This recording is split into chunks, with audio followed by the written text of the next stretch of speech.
For years, I told myself I wasn't athletic and ran away from anything physical. But last year, one spin in a Latin dance class changed everything for me.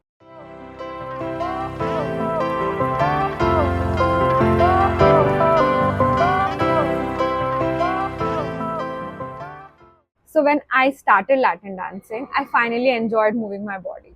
And every time a spin would come, I would wobble and lose my balance. And my instructor told me, you need a stronger core. And that's when I realized that I need to go to the gym to get a stronger core so that I can, get better at my dance. And that's what pushed me to the gym. Not to get fit, but just to be able to dance better. Slowly, I noticed changes. I felt calmer, my posture improved, and my mood got better. For the first time in my life, fitness wasn't about competition or punishment.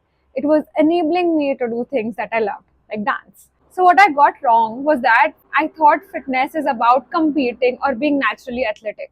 But then over the years, I've figured that it is not. It is about, finding movement in things that I love, where dancing, cycling, walking, anything that is giving me joy, that is going to help me be consistent in the physical activity or the movement that my body requires. Then seeing fitness as enabling and not punishing. It is not, you're not training to burn calories, but you're training to live and experience more.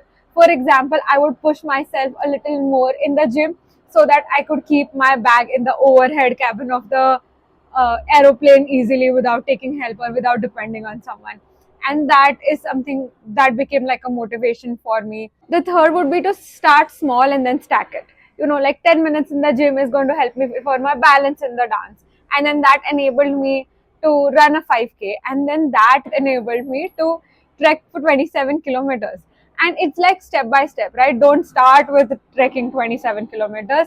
Start small and then stack over it.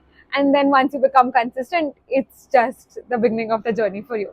And then also look at the inner wins that you have, the calmness, the peace, the stability, the inner wins, not just your physical changes but your inner changes as well.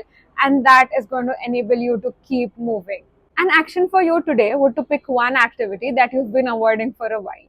Pick it up with curiosity and not pressure. You might just surprise yourself like I did.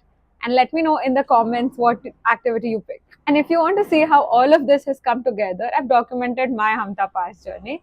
And check out this playlist next and see how this has unfolded for me in my real life.